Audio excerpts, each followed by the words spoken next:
Ya tenemos a nuestro siguiente invitado, el general Luis Altamirano, quien va a conversar con nosotros y que como siempre pues nos da una perspectiva amplia, nos enseña, nos educa y eso es importante, ¿no? Conocer de varios temas. Al final, ecuatorianos son ustedes los que tienen la última decisión. General, buenos días, gracias por estar con nosotros, bienvenido. Bueno, ya en oficialmente inicio de mes, ya estamos en febrero. Carla, buenos días, muchas gracias por la invitación, un saludo cordial a la audiencia. General, bueno, el presidente Daniel Noboa abre frentes, ¿no? Frentes no solamente internos, sino también externos. Ha abierto un frente con el gobierno colombiano, ha decidido respuesta ante este incremento arancelario, pero hay muchos rumores, ¿no? Y uno de esos rumores, y digo pues porque así se tiene que decir hasta no corroborar, de que el presidente de la República pretendió o manifestaba a las fuerzas atacar incluso territorio colombiano. ¿Cuál es su perspectiva de las fronteras? ¿Cuál es su perspectiva de un posible ataque o una posible guerra, ¿no?, entre Ecuador y Colombia?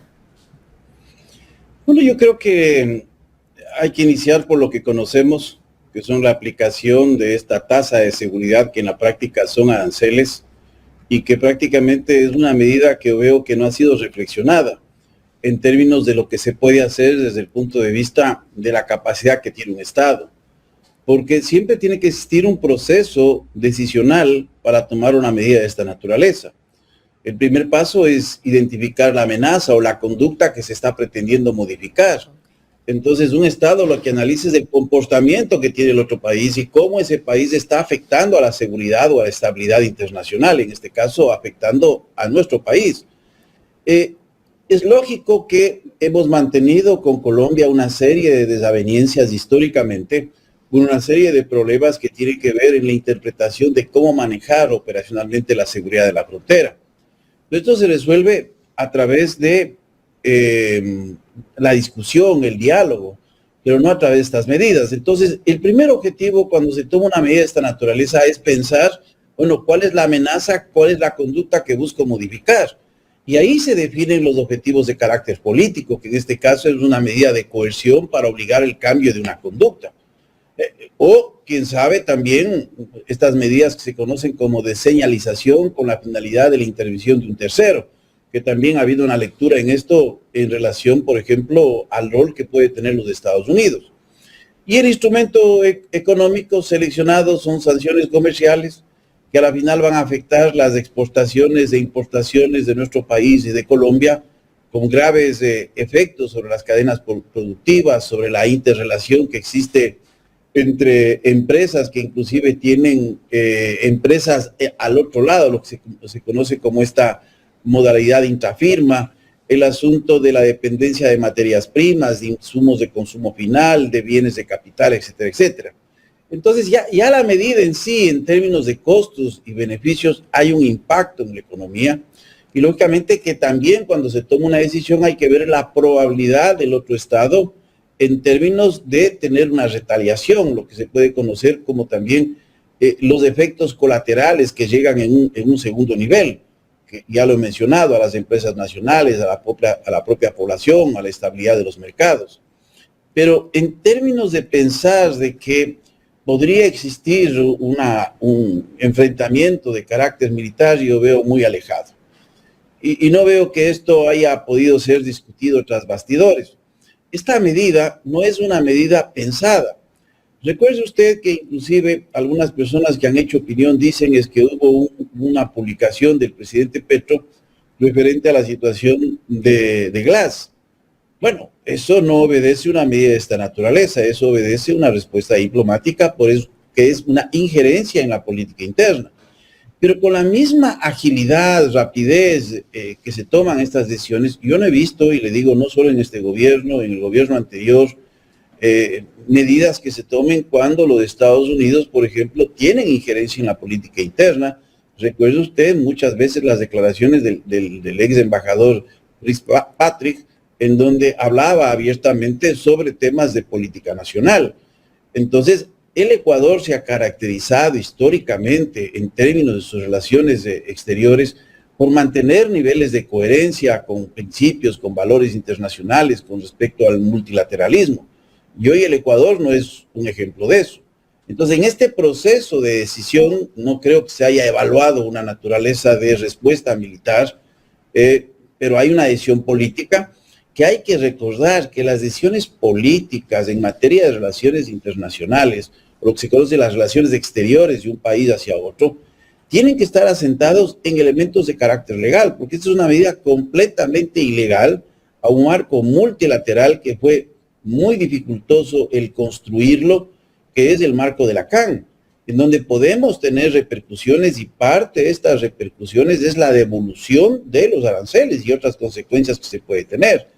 Pero aparte de esto sigue minando la desconfianza en el Ecuador en torno al respeto del derecho internacional, porque más allá de lo que puede estar pasando en el mundo con la forma unilateral de actuar del presidente Trump, no hay que pensar que esta es una política que pueda perdurar. No sabemos todavía cuál sea el desarrollo frente a los problemas internos que existen en los Estados Unidos y también frente a la reconfiguración de algunas alianzas que estamos viendo, este acercamiento, por ejemplo, de Brasil con la Unión Europea, y hay una traba que se está trabajando, el acercamiento que se tuvo de la Unión Europea con la India, un tratado de libre comercio, a excepción de lo que tiene que ver con producción agrícola.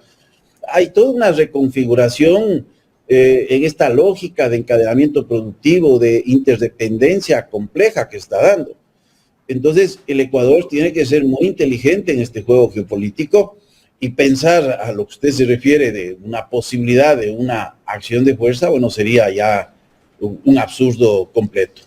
Ahora, general, el presidente de la República manifiesta que no está recibiendo el mismo tratamiento en la lucha contra el narcotráfico por el tema fronterizo respecto a Colombia. Sin embargo, el presidente Petro le dice, bueno, empecemos, ¿no? Y empiece por controlar, pues, los puertos, ¿no? ¿Cuál es el rol específico que debe de tener el gobierno colombiano y cuál es el rol específico que debe tener el gobierno ecuatoriano en esta lucha? Porque, bueno, entendemos que es una lucha compartida de países hermanos. Bueno, mire, el problema del narcotráfico es un problema altamente complejo que no depende solo de las naciones productoras o de aquellas naciones que tienen o comparten este fenómeno en términos del tránsito y lógicamente los mercados de consumo. Pero hagamos una analogía para poder comprender la racionalidad de esta medida. ¿Qué pasaría con las personas que están aplaudiendo en este momento esta acción? Si la Unión Europea, basado en el mismo concepto, le impone una tasa de seguridad a los productos ecuatorianos, es decir, aranceles del 30%, diciendo que el Ecuador no está haciendo lo suficiente. Y basado en el siguiente razonamiento, aquí las incautaciones que realizamos de cocaína, el 70% tiene como origen puertos ecuatorianos. Ustedes no están cuidando sus puertos. Y además añadiría, este año ustedes han reducido su efectividad de captura porque la captura de cocaína, no de drogas, de cocaína en el Ecuador, este año se redujo en el orden de 80 toneladas, estamos aproximadamente hablando de 211 toneladas. Entonces esto inclusive es contradictorio a los propios discursos de las personas que defienden esta medida, porque dicen que en Ecuador está entrando más cocaína. Bueno, si está entrando más cocaína, ¿por qué Ecuador está capturando menos cocaína? Porque hay una disminución prácticamente en el orden del 30%. Y yo no puedo decir de forma simplista que esto se debe a falta de efectividad, se puede deber a otro tipo de factores, modalidades de los medios de transporte, o también aspectos que tienen que ver con la eficiencia en términos de la corrupción, penetración en instituciones, etcétera, etcétera. Pero puede haber varias explicaciones, pero de forma simplista no podemos llegar a estas conjeturas. Pero mire lo que ocurre en Colombia, todo lo contrario. Colombia, durante estos 3 últimos años, ha ido prácticamente rompiendo un récord en la captura de drogas. Y ese récord se observa justamente en los datos. Este año, ya el dato que está todavía por confirmar, porque ha habido variaciones, inicialmente había expuesto como 928 toneladas, era un dato de fines de diciembre, pero el informe que consta en el Ministerio de Defensa de Colombia es de 984 toneladas. Estamos hablando de un incremento del 11%.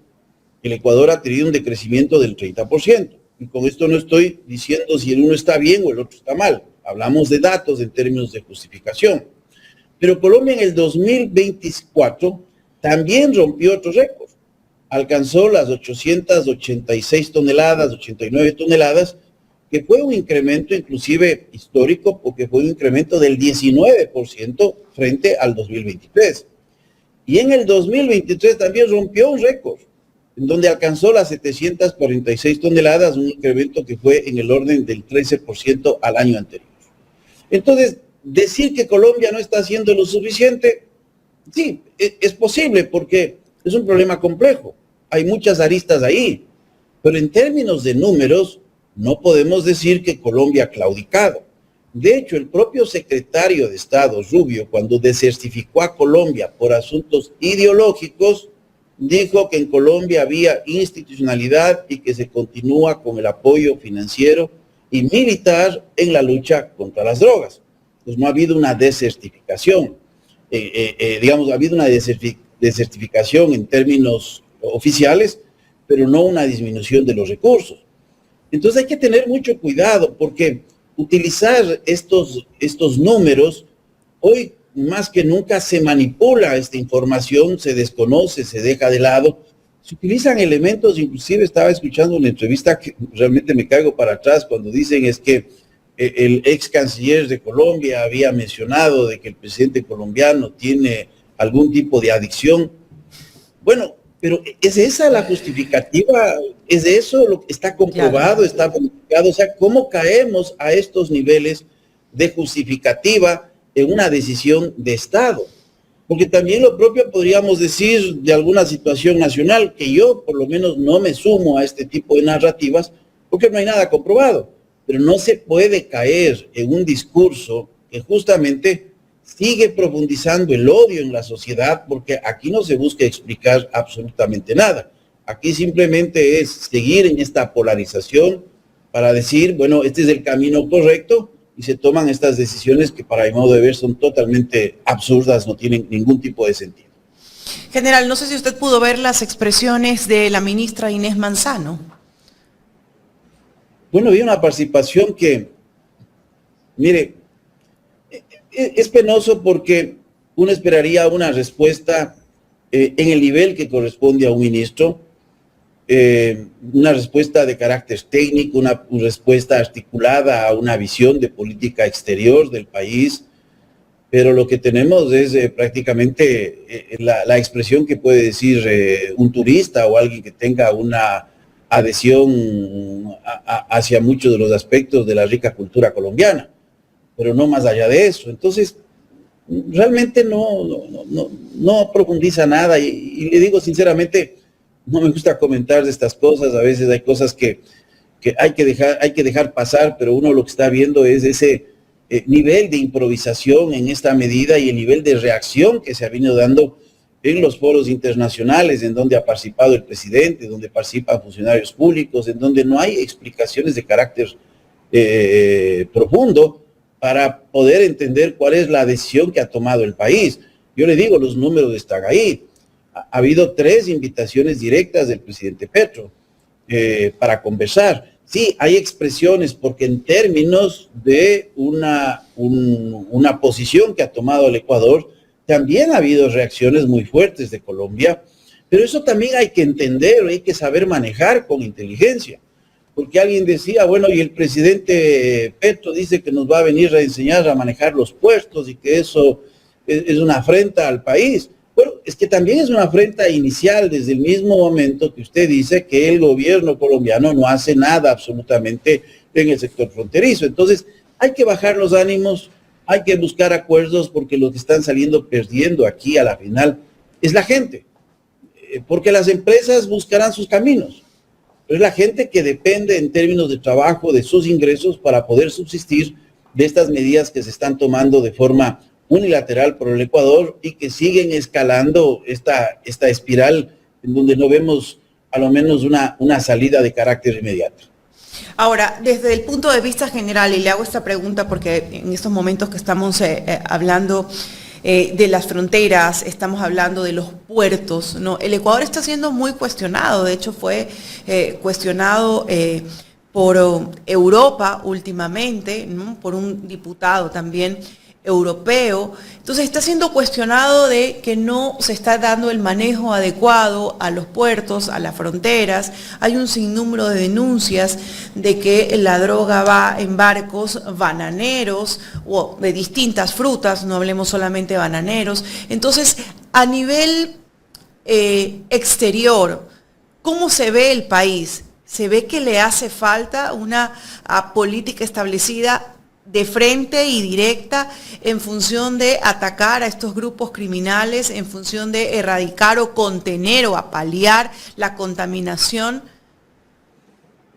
Mire, lo que pasa es que no tenemos una política de seguridad que tenga una visualización de carácter integral. Y esto requiere buscar la articulación entre un modelo de desarrollo frente al fenómeno de la criminalidad en el país. Entonces, un modelo de desarrollo debe integrar políticas socioeconómicas, institucionales, comunitarias, de una forma coherente, que tiene que estar basado en varios pilares. O sea, se requiere, sobre todo, un enfoque multidimensional. Y este enfoque multidimensional pasa por ver el desarrollo humano. O sea, mire, ahí está muy claro. Lo que yo voy a decir queda mucho más claro en el sentido de lo que digo, aquí no hay una guerra. Esto es más complejo que una guerra.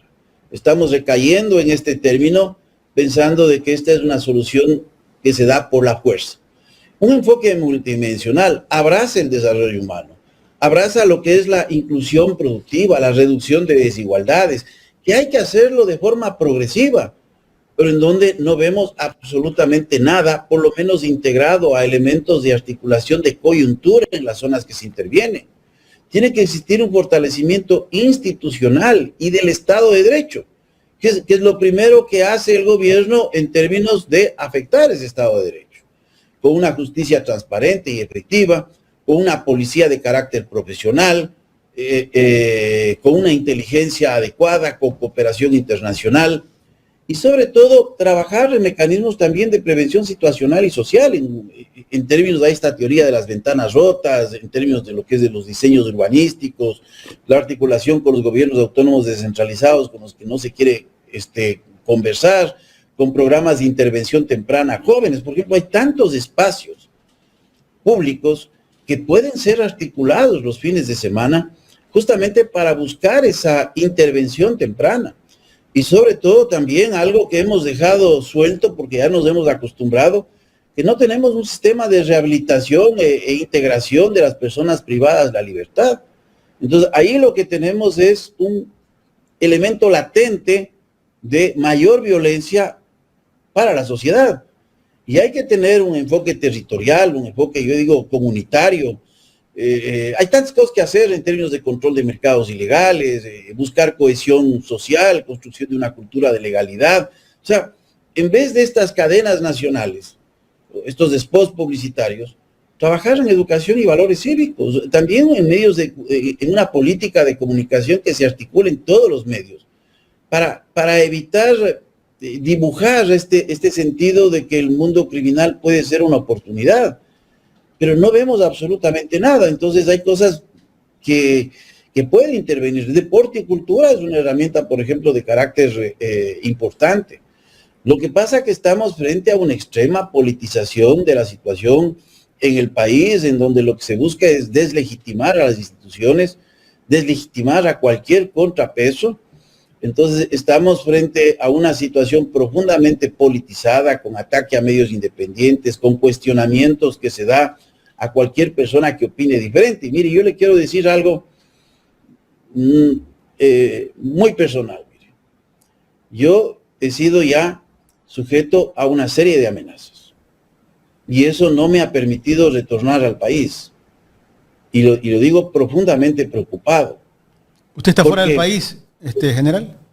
He tenido que permanecer porque cuando estaba para retornar, yo recibí otra alerta de un familiar mío. Entonces, eso es preocupante porque cuando uno ve los niveles de violencia en el país, cuando uno ve que no hay límites en la acción del poder del Estado, uno tiene que tomar sus salvaguardas, porque estamos frente a una erosión de la confianza de la institucionalidad en el país. Porque mire, solo veamos estos datos o situaciones que han ocurrido en las últimas horas.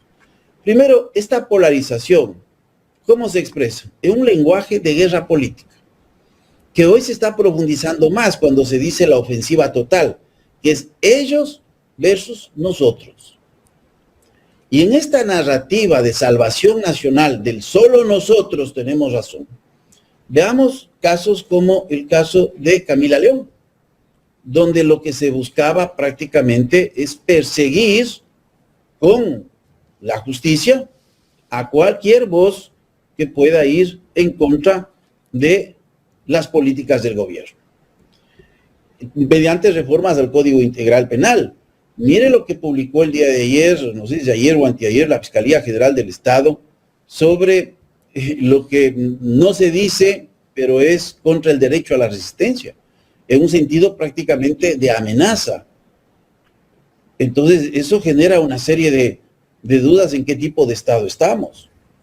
Entonces, este caso, el caso de Camila León, el caso de la Fiscalía General del Estado haciendo este tipo de anuncios. Nosotros también somos objeto de persecución también.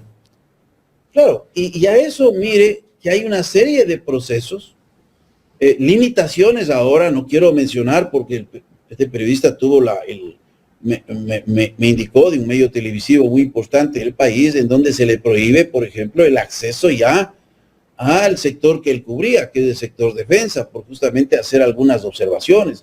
Entonces ya tenemos todos estos mecanismos de censura, que es lo que justamente se maneja a veces de la teoría política de Schmitt, ¿no es cierto?, del enemigo interno. Y hoy ya escucho voces que hablan de los quinta columnistas.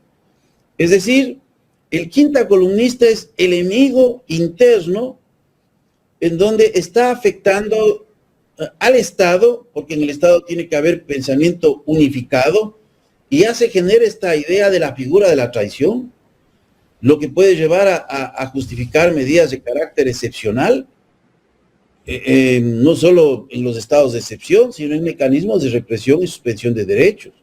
Y ya lo hemos visto, con una facilidad se bloquean cuentas, perdón que le interrumpa, personas, pero no se hace eso con ciudadanos que están vinculados con el crimen organizado, como el que capturó Colombia recién, y que por coincidencia vivía en el famoso sector de Mopolí.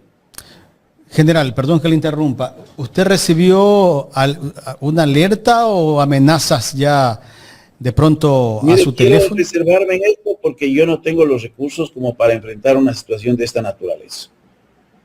Entonces, le digo porque sí genera una preocupación. He visto que esta situación de comenzar esta gran estrategia, ¿no?, de la guerra total, que me parece un absurdo, no sé qué significa, no, la guerra total, pero esta guerra total se está expresando hoy en silenciar las voces. Entonces, no solo son las amenazas que se pueden dar contra la vida, sino también es el montaje de una serie de situaciones que lo que buscan es matar la reputación de las personas. Es peligroso en esta era de la información, en donde usted lanza noticias falsas, fotos tergiversadas, documentos, y con la inteligencia artificial usted le monta un caso y le pone ahí. ¿Y por qué cree que viene esa amenaza, general? ¿Por ser crítico al gobierno? Yo he sido una persona frontal, y una de las cosas que más no les ha gustado es cuando yo he opinado sobre los contratos del sector defensa. Pero vayan a ver las publicaciones de la defensa, lo que sacó la Posta también en su momento. Entonces, yo he hecho opinión con base a estas publicaciones y lo que conozco. Pero ahí hay una cosa totalmente extraña. Pero en este país no va a pasar nada. Porque usted tiene el contrato de Jóvenes en Acción, bajo 5 candados, declarado como reservado. Uh-huh. Usted tiene el caso Colbert, declarado bajo reserva durante 15 años. Usted tiene el caso de las compensaciones a los transportistas, bajo una situación de reserva que nadie puede meter narices ahí. o tiene casos en donde hemos visto con claridad los intereses económicos que tiene el Estado, en los casos de Progen y en los casos de ATM. Yo no he visto ahí los allanamientos y estas cosas que se dan. ¿Qué pasó con el caso Long? ¿Qué pasó con el caso Sacha el Ordeño? ¿Qué pasó con el caso Quimsacoche, el caso Palo Quemado? En donde estamos viendo claras intenciones de no realizar una transformación del Estado, sino una transformación de la Bananera Noboa hacia una empresa de petróleo y minerales. O sea, por Dios, que llegue un presidente que no haga de ese puesto la oportunidad para hacer negocios. Es una persona que se entregue con mística, dedicación completa, para decir cómo hacemos para avanzar pasos adelante, porque el país necesita 10 pasos, y esto tarda tiempo. Entonces, claro, aquí lo que necesitamos es una unidad de pensamiento para el desarrollo, no una unidad de pensamiento para que no se diga todas las cosas que el gobierno está haciendo mal. Entonces, aquí tener una opinión, y yo le digo, hago una opinión con argumentos y con sustentos, porque hasta ahora no sabemos de todos estos casos que he mencionado, qué procesamiento legal se han dado, y no se van a dar. No se va a dar, es muy claro lo que está pasando en el país. General, ¿usted está pensando tal vez en pedir asilo político? No quiero caer a estas preguntas. Mire, es la primera vez que menciono, yo tenía previsto regresar el día 20 al Ecuador, no he podido hacerlo por este tipo de situaciones. Entonces, realmente sí, a mí me preocupa como persona. Pero digo, ¿a dónde va el país? ¿A dónde va el país? Porque aquí lo que se busca es comprar conciencias o silenciar conciencias. Porque estamos viendo en casos recientes, por ejemplo, de periodistas que son separados de medios de comunicación del Estado. Estamos viendo en términos de esta pauta, que no es malo la pauta en sí, cuando hay una pauta que se la realiza con la finalidad de difundir la situación del avance del gobierno, pero que está condicionada a lo que se dice. Y es muy claro, porque aquí se ve solo una cara de la moneda, hay que ver las dos. Yo he sido crítico hacia las dos caras de la moneda, pero no puede ser de que ahora, cuando estamos en esa situación, se impone aranceles, tenemos que aplaudir. O sea, yo no puedo aplaudir de una medida que no tiene pies ni cabeza. La última inquietud sobre este tema, general. ¿De dónde sospecharía usted que vienen estas amenazas? Como le digo, mire, prefiero yo no entrar a hacer elucubraciones al respecto. Vamos a esperar. Pero en un país en donde ya se Usted ha sido crítico del gobierno, de todos los contratos que se han dado en el sector defensa. ¿Por ahí pueden venir? Entre otros elementos, ¿no? Ahí tenemos, por ejemplo, yo he hecho opinión pública sobre aspectos económicos, sobre aspectos de judicialización de la política, aspectos que tienen que ver con el clientelismo institucional, aspectos que tienen que ver con una serie de situaciones que estamos viendo en el país. Porque cuando fue uno de los primeros, a las pocas horas, que cuando se dio esta medida, publiqué una publicación y mencioné, por ejemplo, de que se trataba de una cortina de humo. Y era totalmente lógico por lo que había alcanzado de forma vertiginosa los casos que tenían que ver con el señor Mario Godoy, el caso Jenny Ramírez, que liga a Cintia Gelibert, y el caso que tiene que ver con Isla Mocolí. Entonces dije, bueno, ahora lo que se está buscando es aplacar esto, sumado a esta ausencia permanente del presidente, porque mire, yo no entiendo, ¿no?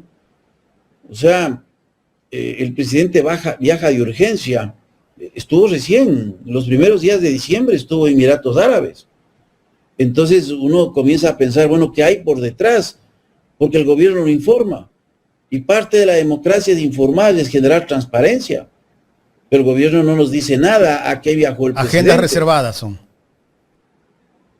Sí, preocupa, pero otra de las cosas es que tenemos un presidente ausente, con unos resultados deplorables en seguridad el año que cerró, y seguimos de narrativas, seguimos de videos que no explican nada, que inclusive me causa gracia porque yo veo que hay entrevistas, ¿no? Dice, vamos a entrevistar, ¿qué piensa usted sobre el nuevo plan de seguridad? Bueno, a mí no me inviten a dar una entrevista sobre eso, porque yo no le puedo decir más allá de lo que veo en video. Yo no veo un documento, yo no veo objetivos, yo no veo estrategias, yo no veo metas, yo no veo cuál es el alcance del plan en términos, como le dije, de varios ejes que debe contemplar una planificación en el ámbito de la seguridad. Entonces yo no puedo opinar sino de un video promocional. Es como que usted me diga, opine de esta película, y digo, ¿sabe qué? He visto el tráiler, pero yo no he visto la película, solo en cines. Entonces, esto es así. O sea, este es el plan. Sí, aquí está el spot publicitario, pero si usted quiere conocer, solo en cines, y ese cine no es para las personas que hacemos opinión, porque no sabemos absolutamente de nada cuál es la película que se quiere proyectar. Correcto.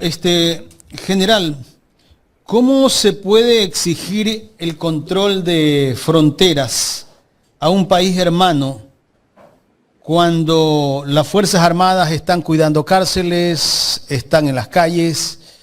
Tal vez no tenemos la capacidad para tener más miembros de las Fuerzas Armadas cuidando las fronteras de nuestro país, pero el gobierno le echa la culpa a Colombia, que no hace los esfuerzos, siendo el mejor socio comercial que tiene Colombia. No, el gobierno echa la culpa a quien quiera, pero nunca asume una responsabilidad. Esto ha sido parte de la estrategia comunicacional que ha mantenido el gobierno. O no nos olvidemos cuando hubieron los primeros apagones en abril del año 2024 y se dijo que alguien abrió las esclusas, cuando no había ni siquiera esclusas. Y de eso ya nos hemos olvidado. Entonces, el gobierno proyecta la responsabilidad en otros. Claro que hay una responsabilidad de Colombia. La estrategia de Colombia por años no es una presencia territorial de forma permanente. Y esto se debe a malas experiencias que ellos han tenido de tener por la naturaleza propia del territorio, su geografía, de un país de 1.114.000 kilómetros cuadrados prácticamente vacío, con una alta concentración urbana. Es 4.5 veces más grande que nuestro país. Entonces uno dice, bueno, pues que son también un país de 45 millones de habitantes. Sí, que tiene una fuerza armada y una policía importante, pero es un país que tiene 5 países fronterizos. O sea, Ecuador no es la estrellita de Navidad, ¿no? Y aquí, para ellos, aquí tenemos un grave problema del reasentamiento de cultivos después de la firma de la paz. Es todo un proceso que se da desde 2014, en donde los cultivos de coca se reasientan, especialmente en Nariño y Putumayo, y parte de los cultivos también hacia el norte, en la frontera con Venezuela, en el norte de Santander. Pero Colombia es un país que tiene, prácticamente es colindante con 10 países en términos de fronteras marítimas, en el Mar Caribe, con Nicaragua, con Costa Rica, con Honduras, con Haití, con Jamaica, con República Dominicana. Y acá en el Océano Pacífico está Ecuador, está Panamá y lógicamente está Costa Rica, con el cual también mantenemos nosotros una limitación. O sea, es bastante complejo. Y con esto yo no estoy excusando la responsabilidad que tiene el gobierno colombiano. Entonces, hay que conversar. No se soluciona simplemente diciendo le impongo un arancel y vamos a ver cómo caminamos. Hay que conversar. No es un problema fácil. El tema de crecimiento de los cultivos de coca, sí, hay una realidad, pero el crecimiento de cultivos de coca en Colombia, la tasa anual de crecimiento de cultivos, es inferior a los del gobierno de Duque y inferior al gobierno de Manuel Santos. Entonces, a mí me causa a veces también gracia cuando escucho que dicen los mismos, el señor Iván Duque, estuvo recientemente en un programa de televisión y estuvo el señor Uribe, en una de las principales universidades de Guayaquil, dando una conferencia y dijeron que Petro no hace lo que tiene que hacer. No es lógico, y son los opositores políticos. Entonces, ¿cómo puedo yo tomar el hecho de que alguien lo diga? Hay que evidenciar. Hay una serie de problemas. Recuerde que Juan Manuel Santos es una de las personas muy criticadas, por ejemplo, por el presidente Uribe, que fue el gestor de todo el proceso de paz, que estuvo de presidente también dos periodos. Y lógicamente que Uribe critica a Juan Manuel Santos, porque uno no espera que el uno le lance flores. El opositor, claro. En estas pugnas políticas internas. Entonces también hay que tener lecturas maduras. A veces tenemos estas lecturas infantiles, porque le escucho que dicen, el propio presidente Iván Duque dijo, bueno, entonces me parece a mí que es como decir, casi le estamos dando la categoría de Dios o de santo porque alguien lo diga. Así es. Pues hay que separar un poquito, ¿no? Hay que sacar la paja para ver exactamente qué es lo que está ahí. Entonces es complicado para Colombia, es un país muy extenso. Yo estudié en Colombia, conozco, tengo amistades en las Fuerzas Armadas colombianas. Entonces no es una cosa así muy fácil. Vean, yo recuerdo 2005, de los momentos inclusive más complicados, con la Academia de Guerra de Colombia, que es la Escuela de Estado Mayor, nos hacían un reclamo muy fuerte. Nos decían que nosotros no hacíamos lo suficiente en nuestra frontera, porque a la final la presión de las fuerzas colombianas, con el Plan Colombia, hacían que crucen nuestra frontera y ocupen estas zonas de descanso, que se nutrían, por ejemplo, Lago Agrio fue un punto en donde de ahí se abastecían elementos de las FARC y nos criticaban por eso. Y nosotros dijimos, claro, es que esta es la estrategia del yunque y el martillo. Sí, pero nos criticaban por eso.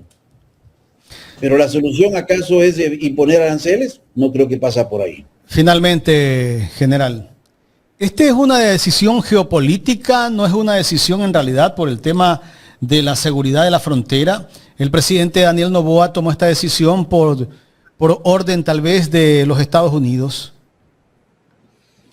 Mire, el Ecuador no se caracteriza por ser un país que tenga ciertos niveles de autonomía.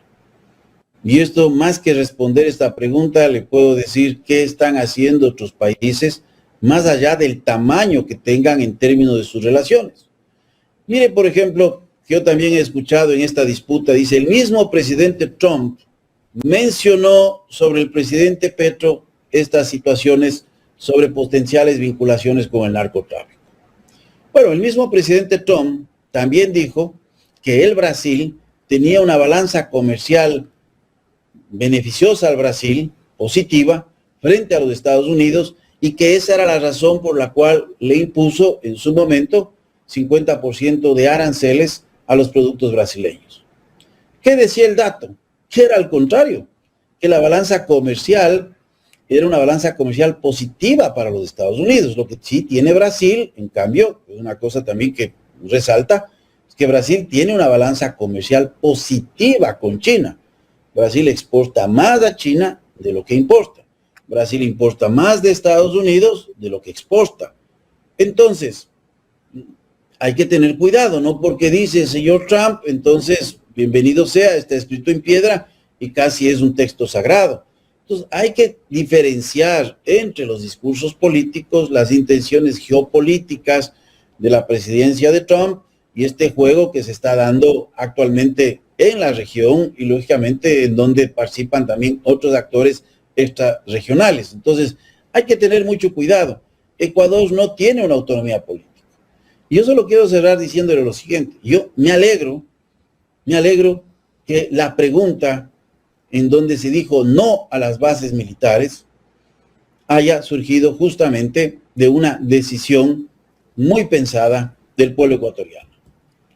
No me quiero imaginar este momento, qué acuerdo comercial se hubiera, digamos, qué acuerdo militar se hubiera firmado, que se hubiese colocado bajo 7 llaves, que nadie hubiese sabido su contenido, y como yo lo dije en su momento a un asambleísta de ADN, en esa entrevista, le dije, señor, yo estoy más que seguro que aquí se firmará un acuerdo por 99 años sin saber en qué condiciones, porque ese es el país, es el país que vive al vaivén.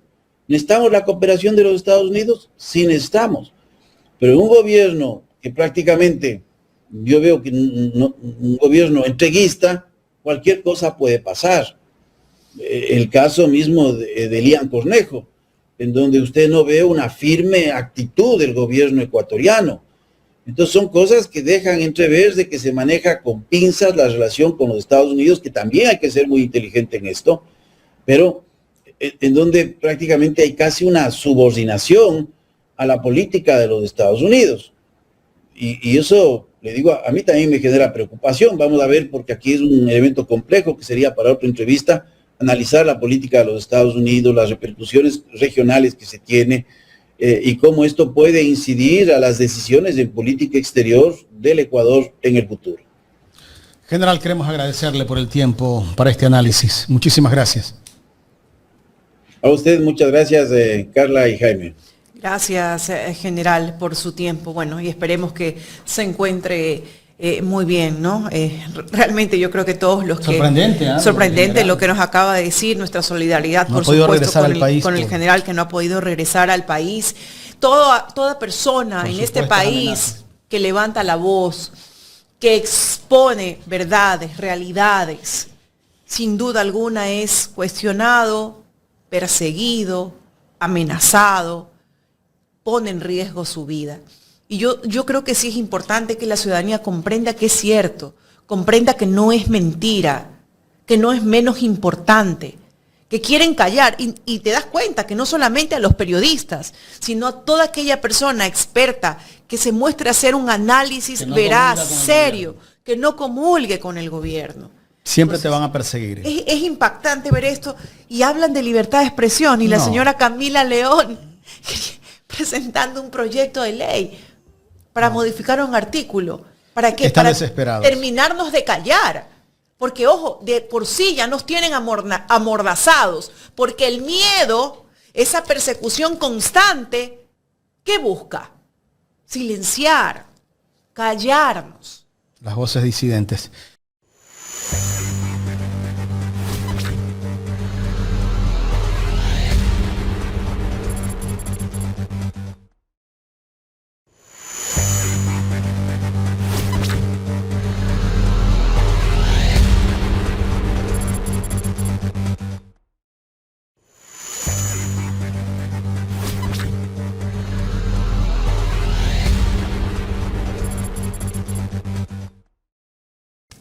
Vamos a saludar con el asambleísta Roberto Cuero. Con él vamos a hablar sobre una situación que se dio el día de ayer, lo ponemos en pantalla. Saludamos con el ingeniero Roberto Cuero Medina, asambleísta de la RC, y justamente el día de ayer lo llamé porque le dije que sería bueno conversar sobre lo que ha pasado y los comentarios que hay en las redes sociales, ¿no? Sobre la circulación de un video, que por cierto no es de ahora. Ese video es de hace un año, 2 meses. Ese video no es actual. Pero como siempre yo digo, ¿no? Tratan de traer al ojo público, de volver mediáticos situaciones pasadas para evitar que nosotros pongamos los ojos y que hablemos de las cosas reales, actuales de este momento. Entonces, se hizo nuevamente viral porque lo hicieron viral. Ya saben que hay diferentes paquines, ¿no? Lo que decimos nosotros. No lo habían publicado el video. Recién ayer me imagino que alguien de las Fuerzas Armadas lo publicó, seguramente por el juicio político a Mario Godoy. Claro. Quieren distraer todo, quieren hacer show, quieren cualquier cosa inventar para bajar las tensiones que existen, ¿no? Asambleísta, buenos días. ¿Cómo están? Buenos días, Carla, Jaime, un saludo cordial. ¿Me escuchan? Sí, lo escuchamos, asambleísta. Bueno, asambleísta, como siempre, ¿no? La oposición trata de desvirtuar, de desprestigiar la imagen de los asambleístas de la Revolución Ciudadana. Ahora pues se tratan de enmancillar su nombre, el de su familia, con un video que, bueno, se lo ha explicado, que es pasado, que no es actual y que corresponde pues a la respuesta de una agresión de uno de sus hijos. ¿Nos podría usted explicar y explicar a la ciudadanía cuál es la realidad de este video que circula? Con todo gusto, Carla, lo expliqué ayer, pero la oportunidad que ustedes me dan me va a servir para ampliar obviamente esa explicación. Primero, indicar que es una redacción muy normal de un padre, de una madre, mucho más cuando habían comentarios de la desaparición de estos 4 niños de las Malvinas, que luego, como todos sabemos, estos chicos fueron brutalmente asesinados. Nos habíamos reunido con nuestros hijos a explicarles que por favor, que si hubieran encontrado alguna patrulla, alguien los paraba, ellos obviamente paren, enseñen los papeles, digan hijos de quién son, en dónde viven. Todo eso habíamos hecho con nuestros hijos, ¿verdad?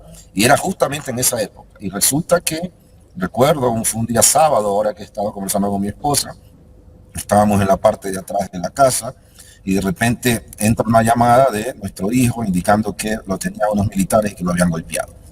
Obviamente salimos como estábamos, en chancra, en camiseta, en short, ¿sí? Salimos, eso fue a una media cuadra, un poquito más de nuestra casa. Nosotros vivimos en el barrio Centenario. Acuérdense que el sur de Guayaquil es una zona un poco compleja porque en la periferia hay pues, sectores urbanos marginales y hay algunos espacios, algunas ciudades de clase media, etcétera, ¿no? Nosotros vivimos en el Centenario y nuestro hijo practicaba fútbol justamente en la cancha donde los chicos jugaban fútbol, es decir, el ambiente es relativamente el mismo y con la angustia que estábamos viviendo en esos días salimos obviamente en precipitada carrera a defender a nuestro hijo. Cuando llegamos ahí, mi esposa, insisto, en su condición de madre desesperada, porque uno de los militares había golpeado al chico y le había dicho después, tú eres un negro aniñado, una cosa así. Entonces, esas cosas indignan, ¿sí? Entendemos de dónde y por qué viene esto, Jaime. Acuérdese todo lo que hemos hecho en la Comisión de los Derechos de los Trabajadores y la Seguridad Social. Independiente de este incidente y cualquier otro incidente que pueda haber con otro grupo, ¿sí? Me refiero a que eventualmente estos grupos con esos procedimientos no adecuados pueden eventualmente cometer irregularidades en esos procedimientos. Lo que procedía ahí era llamar a alguien de la Comisión de Tránsito, que cuando llegamos ahí estaba, y él tenía que tomar procedimientos en caso de una irregularidad en el vehículo. Su procedimiento termina donde revisan el carro y no encuentran absolutamente nada. Armas, algún tipo de droga o lo que fuera, ¿sí? Hasta ahí termina el procedimiento de ellos. Ellos tienen que, si hay un asunto de tránsito, pasarlo como debe ser a tránsito. Pero ya hemos visto cómo operan, cómo accionan, y como le estoy manifestando, luego de todo este trabajo que hemos hecho en la Comisión de Asuntos Laborales y la Seguridad Social, esperábamos una situación de esto. Jaime, mire, quiero aprovechar este espacio. Yo generalmente no soy un hombre de estar denunciando por gusto. Soy un hombre que está forjado en la lucha, en la contienda. Ya pues la política me tiene bastante formado, ya uno está curado de susto y de espanto. Pero obviamente hay que pensar en la familia, ¿no? Nos han dado información de que han activado el J6. El J6 es una institución que busca obviamente pinchar teléfonos, hacer escuchas, generar algún tipo de actividad psicológica en contra de la familia. Nosotros estamos preparados, pueden hacer lo que les dé la gana, no van a encontrar absolutamente nada, somos hombres y personas de bien, pero sí obviamente me preocupa que eventualmente pueda pasarle algo a nuestros hijos. Denuncio esto públicamente, ¿sí? Esto que han hecho no va a parar mi compromiso con la tropa. Lo que estamos haciendo es un asunto que tiene que ver con nuestros principios, el apoyar a un grupo humano que está siendo maltratado, a un grupo humano que con esta reforma a la ley, a la Loresfa, ¿sí? Van a tener ya una serie de, cuestiones que rayan con su plan de vida. Imagínese un hombre que haya entrado y que haya planificado estar 20 años en las Fuerzas Armadas y ahora, mientras dura su carrera, le cambian las reglas del juego. Se están basando en una providencia de la Corte Constitucional. En esa misma providencia dice que la gente que entró en el 2016 debería mantener el mismo régimen actual. Quieren saltarse ese tipo de acciones, perjudicando a la tropa. Vimos, Jaime y Carla, unas imágenes dolorosas de cómo está viviendo la tropa en algunas cárceles. Inmediatamente corrigieron, es decir, sí se podía corregir. Tuvieron que hacerse públicas esas imágenes para que puedan corregir. Eso a mí no me lo van a quitar, ni a mí ni a mis compañeros. Vamos a seguir peleando por ellos. Si piensan que con una campaña sucia de esta naturaleza van a tratar de intimidarnos, no va a pasar. Y concluyo con esto, Jaime, como bien lo manifestaba acá. Esas imágenes son del año 2024, diciembre de 2024. Oh, sorpresa, justo ahorita que le ganamos en la mesa y que no se aprobó el informe para el primer debate de la Loresfa, aparecen estas imágenes tratando de ponerme en contra de la tropa y de los soldados y de este cuerpo uniformado, a quienes nuestros actos dicen todo lo contrario. Estamos apoyando y apoyaremos permanentemente a este grupo humano. Claro. Y pueden haber varios factores también aquí. Las imágenes que publicó el expresidente Correa respecto a lo que están pasando los señores que cuidan la cárcel del Encuentro, los militares, cómo están, en qué condiciones están durmiendo, ¿no? Porque prácticamente ese es un charco de agua donde ellos duermen, ¿no? Y también el juicio a Mario Godoy. Es otra cosa que también quieren distraerla con cualquier cosa, ¿no? Obviamente, Jaime, con usted y Carla hemos conversado que esta gente se ha vuelto experta en la tercera norma del Sun Tzu, ¿no? El engaño, la finta, ¿no? Y ponen en escena cosas para que la gente hable y gastan plata, Jaime. Esta campaña que me hicieron ayer, que dicho sea de paso, se los agradezco porque me han hecho más conocido, ¿sí? Es una campaña que cuesta, Jaime. Todos los medios de comunicación, la pauta, ¿no? Eso no es gratis. Todos se activaron, Jaime. Todos los ¿no? pasquines. A través de redes sociales, sus radios. O sea, fue una cosa brutal, ¿no? Les agradezco por hacerme más famoso, ¿no? Les agradezco. Y bueno, y están en la lucha, ¿no?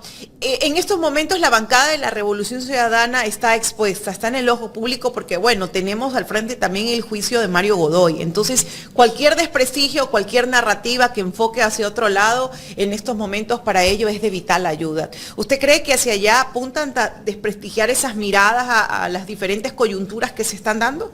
Como por ejemplo el tema de Mario Godoy. Carla, no lo creo, estoy convencido que es por eso.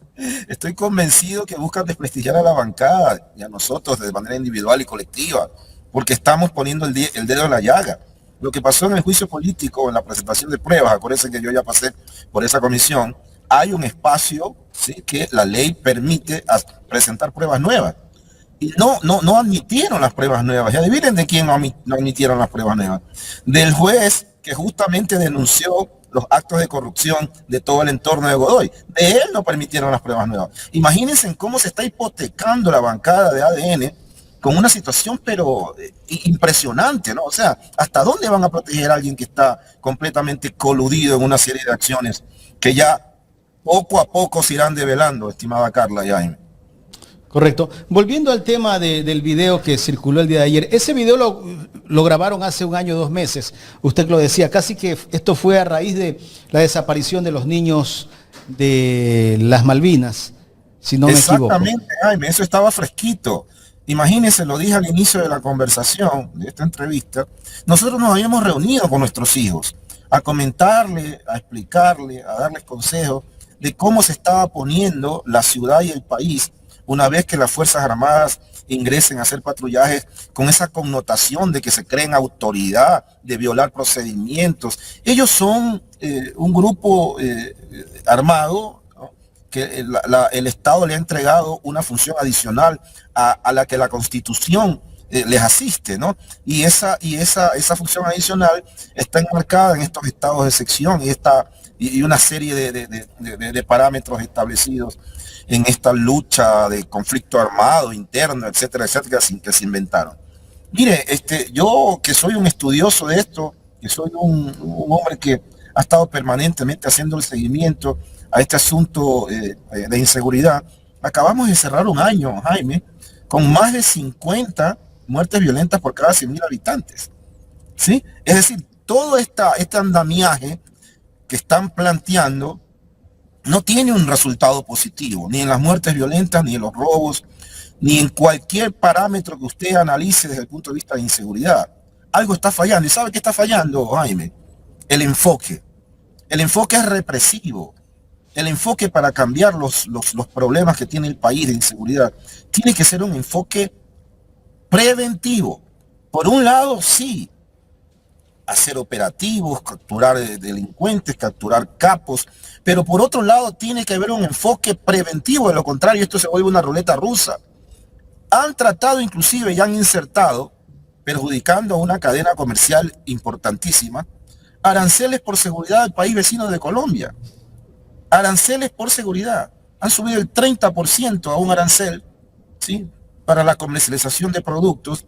¿Y a quién cree que perjudica eso? Sí, Jaime, al mismo Ecuador, al mismo Colombia. ¿Ustedes creen que ya se va a Colombia, no? Pero por supuesto, Jaime, entonces es increíble ver el enfoque de esta gente que está mandando el país y creen que con estos procedimientos, con estas puestas en escenas de emperadores, ¿sí?, pueden eventualmente cambiar una realidad nacional. La inseguridad en este país, Jaime, no se va a resolver si es que no cambian el enfoque. Tienen que tener un enfoque dual. Por un lado la represión, pero por otro lado la prevención. Mire lo que está pasando en las cárceles, Jaime. Es desgarrador lo que está pasando en estas últimas 2 semanas, 18 muertos. Aparte de las masacres que han habido. ¿Saben qué está pasando en las cárceles? La gente se está muriendo de tuberculosis. ¿Sí? No dejan entrar a la prensa, no dejan entrar a la gente que está metida en el tema de derechos humanos. ¿Creen que así van a resolver el problema de inseguridad? Pero Reiner dice que es un modelo, el sistema carcelario del Ecuador es un modelo de la región, dice el ministro del Interior, ¿no? El señor Reiner dice muchas cosas, dice muchísimas cosas. Y la verdad es que yo no termino de entender cómo un equipo que aparentemente está trabajando por el tema de inseguridad sigue cometiendo los mismos errores. Tienen que cambiar el enfoque para articular en ciudades tan grandes como Guayas, ¿sí?, Guayaquil, provincias tan grandes como Guayas, ciudades tan grandes como Guayaquil, Quito, Cuenca, tienen que articular con los gobiernos autónomos descentralizados. Hay actividades que los gobiernos autónomos descentralizados tienen que hacer, pero articuladas con el gobierno central. Debe haber una política pública, ¿sí?, que debe ponerse en escena desde el punto de vista de criminalidad. Veíamos el otro día un video adicional, un video más de todo lo que han hecho. Hicieron un video del Plan Fénix, hicieron otro video hace poquito, unos días nomás, y decían como gran logro que van a poner a funcionar el tema AFIS y el tema IBIS. Jaime y Carla, eso tiene años funcionando, pues, y no funcionaba en este gobierno porque no habían pagado la licencia. El gran descubrimiento, es decir, la gran noticia, es que iban a poner a funcionar el tema IBIS y el tema AFIS. El uno para huellas digitales y el otro para el tema de un asunto balístico, ¿no? O sea, ese es el gran logro, ¿no? Esa es la gran puesta en escena. Están equivocados, Jaime, y yo lo vengo diciendo. Si ellos escucharan, si ellos entendieran, si ellos consultaran con expertos, no con nosotros. Si no quieren copiar nuestro modelo, no lo copien, por último. Pero, Jaime, aquí una premisa de perogrullo, ¿no? No importa el color del gato, lo importante es que case ratones. Si ya vivimos un proceso en el cual bajamos las muertes violentas a un dígito, ¿por qué no copiar ese modelo independiente del gobierno? Eso funciona. La institucionalidad del Estado funciona. Las cárceles no pueden estar en manos de una institución así suelta como el SNAI. Eso tiene que estar cobijado por un ministerio. Y el enfoque en las cárceles debe ser de prevención y de derechos humanos, de justicia y derechos humanos. No puede ser un espacio donde la gente vaya a morir. Ahí también puede haber gente que a la final está por robarse una gallina. Entonces pretenden, poniendo a gente, a todos en el mismo saco, lo que va a pasar es que el enfoque de prevención ahí no funciona. ¿Me explico? Antes había divisiones en estos espacios carcelarios que de una u otra manera iban mejorando la condición de esta gente que eventualmente cometió algún error. Una cosa es el crimen organizado, que tiene un tratamiento distinto. Yo estoy completamente de acuerdo con que hay que diferenciar eso. Pero no puedes poner todo en el mismo saco. Y dicen, hemos hecho más de 70.000 operativos, 80.000, ciento no sé cuántos operativos, ciento no sé cuántos miles de operativos. Oiga, Jaime, ¿qué falta de tino, inclusive para comunicar? Si tantos operativos han hecho, Dios mío, aquí no debería haber absolutamente nada de crimen. ¿Dónde están haciendo los operativos? ¿Cómo georreferencian los operativos? ¿Cuál es la incidencia de esos operativos en el crimen? Cero, Jaime, cero. Toman un capo detenido y no hacen el trabajo adicional que es cubrir los espacios que dejan los lugartenientes. Seguir a esos lugartenientes. No lo hacen. Entonces, lo que hacen cada vez que toman un capo, porque el enfoque, insisto, es completamente errado, es atomizar más el GDO. Eso es lo que están haciendo. Al parecer no les interesa combatir la inseguridad, ¿no? No porque les interesa. Viven de eso, hacen política de eso. Pues, ¿no? Asambleísta, usted que fue gobernador, ¿no?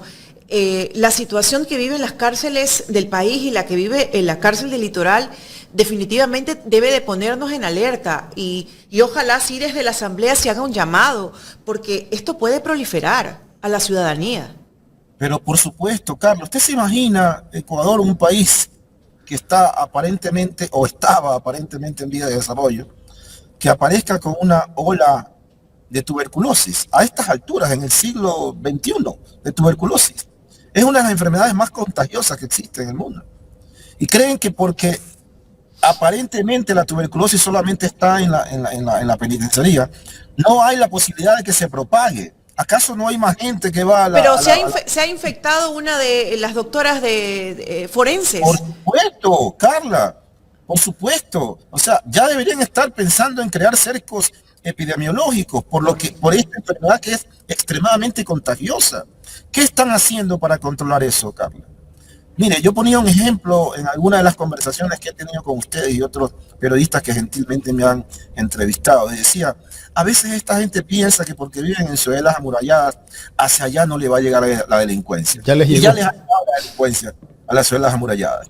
A veces esta gente piensa porque supuestamente están encarcelados, gente que han cometido algún error, y los problemas que están en la cárcel no le podría llegar a la población regular. También se equivoca. No pueden llegar, Jaime.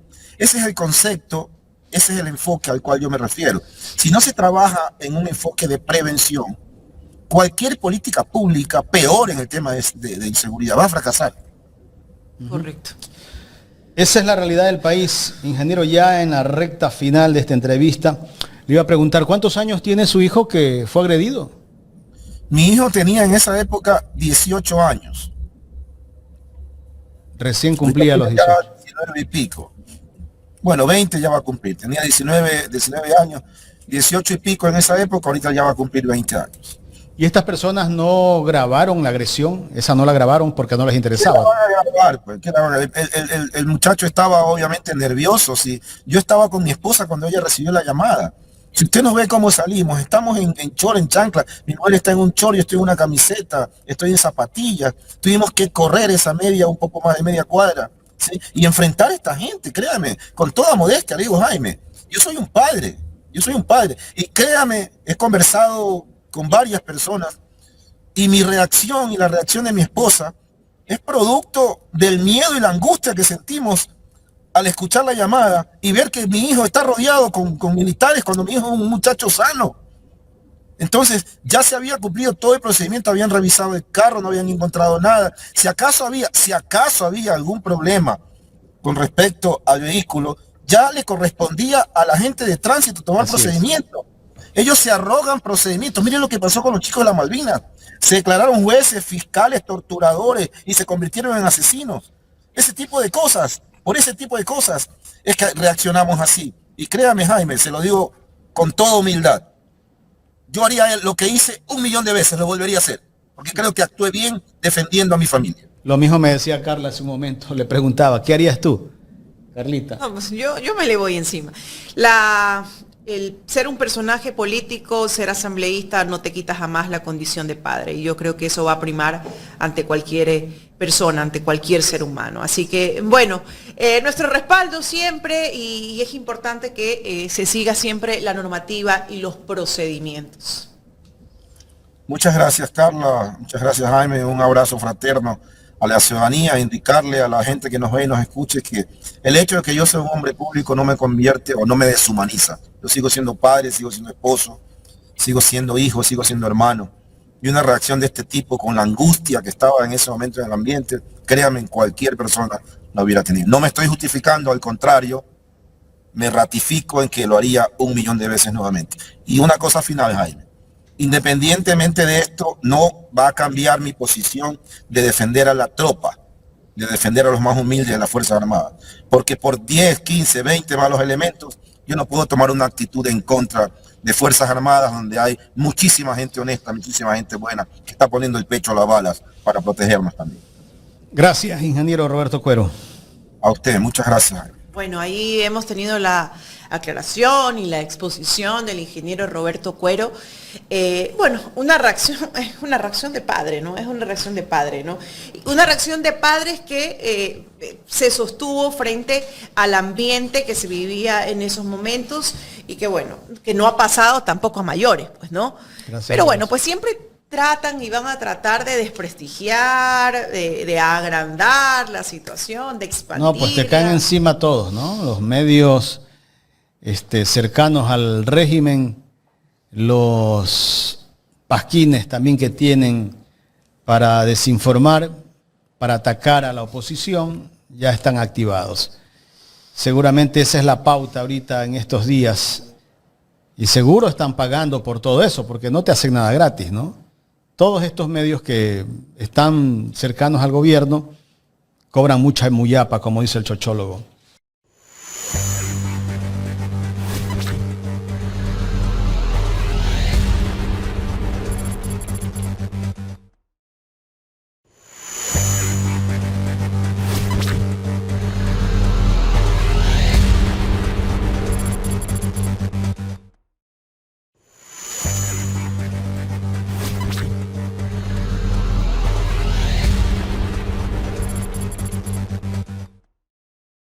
Ahora sí, saludamos con nuestro tercer invitado. Le damos la cordial bienvenida a nuestro amigo, al amigo de esta casa, al doctor Francisco Herrera Arauz.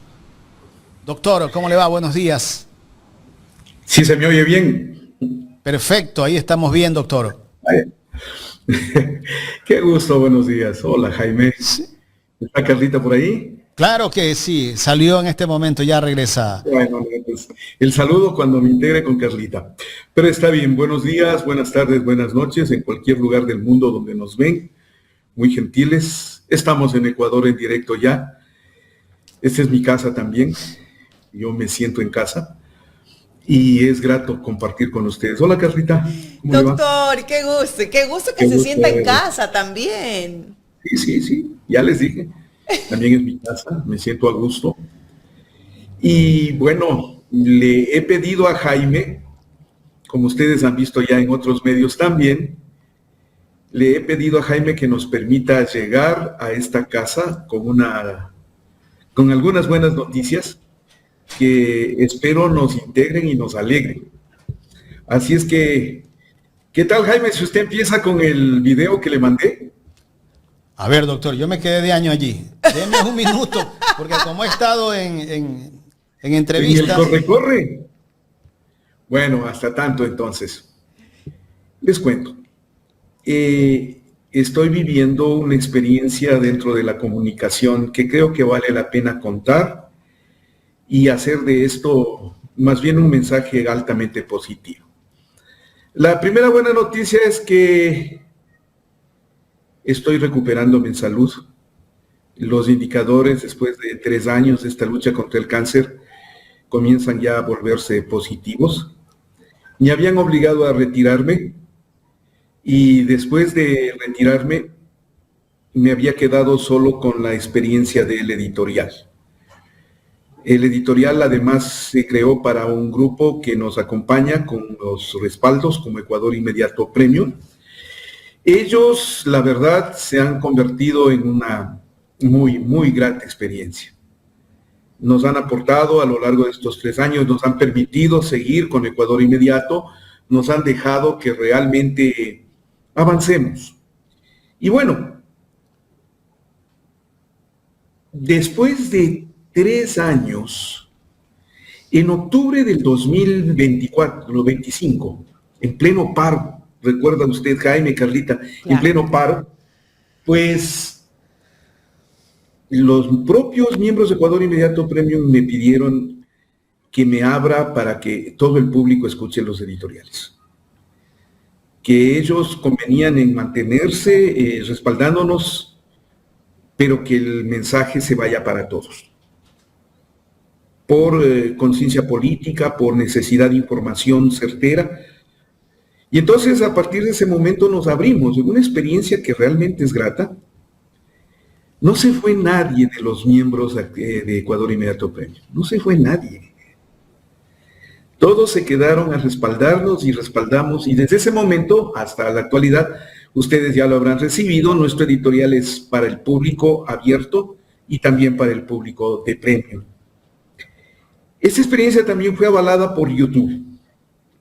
Y en una reunión con el gerente de socios el mes pasado, me dijo, mira, está muy bien. O sea, qué bueno que el público se comporte con ustedes así. Pero vamos a tratar de incrementar más la presencia del público, compensando también a los amigos de Ecuador Inmediato Premium. Es decir, ofréceles algo que realmente se sientan motivados a seguir afiliándose y manteniéndose con nosotros. Y entonces ahí surgió la idea con el equipo de crear un espacio que se va a llamar el Día a Día de Ecuador Inmediato. ¿Qué es el Día a Día de Ecuador Inmediato Premium? Pues es un análisis. Ya tenemos el video.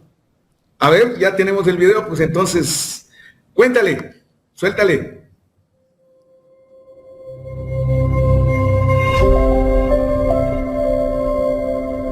Ya estamos grabando. ¿Qué tal? Yo soy Francisco Herrera Arauz y estoy pronto a volver con ustedes. Vamos a dirigirnos a nuestros amigos de Ecuador Inmediato Premium que se quedaron en mi tiempo de ausencia para ofrecerles un nuevo espacio. Desde este 9 de febrero del 2026, en Ecuador Inmediato Premium a las 18 horas de lunes a viernes, el día a día de Ecuador Inmediato. Será la principal noticia del Ecuador a lo largo de la jornada y también un interactivo con ustedes para conversar lo que ha sido la dinámica de la noticia. El día a día de Ecuador Inmediato con Ecuador Inmediato Premium. Gracias por haber permanecido con nosotros. Además, me pueden contribuir en el QR. Háganlo y permítanos seguir contando la historia. Yo sigo en la lucha por la verdad y la vida.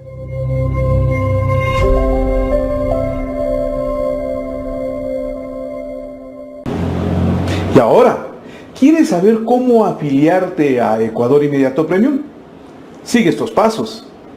En nuestro canal oficial de Ecuador Inmediato en YouTube, busca el botón que dice Unirse, justo al lado del botón de suscripción. Selecciona tu plan de membresía. Sigue los pasos para completar tu pago de forma segura desde tu cuenta de Google, tarjeta de crédito o débito. Y listo, ya eres parte de Ecuador Inmediato Premium. Al convertirte en miembro por solo $3,99 mensuales, tendrás acceso diario a nuestros editoriales exclusivos, análisis profundos, directos y contenido reservado solo para miembros de Ecuador Inmediato Premium. También puedes apoyarnos con el botón de gracias en nuestros editoriales y aportar en nuestro crowdfunding en las cuentas del Banco del Pacífico, del Banco del Pichincha, a nombre de Ecuador Inmediato. Únete hoy y ayúdanos a seguir contando la historia. Y con ello, ya eres parte de nuestro mundo. Siempre bienvenido a Ecuador Inmediato Premium a disfrutar su contenido en exclusiva para seguir contando la historia. ¡Qué bueno! ¡Felicidades, doctor! ¡Felicidades! No, yo sé que... vean lo generosos que son ustedes. Yo sé que el público va a estar muy contento. Gracias, Jaime, gracias, Carla. Muy Realmente contento de que usted siga contando historias. Y es importante, ¿no? Yo siempre digo, en esta pantallita, en este mundo digital, hay espacio para todos.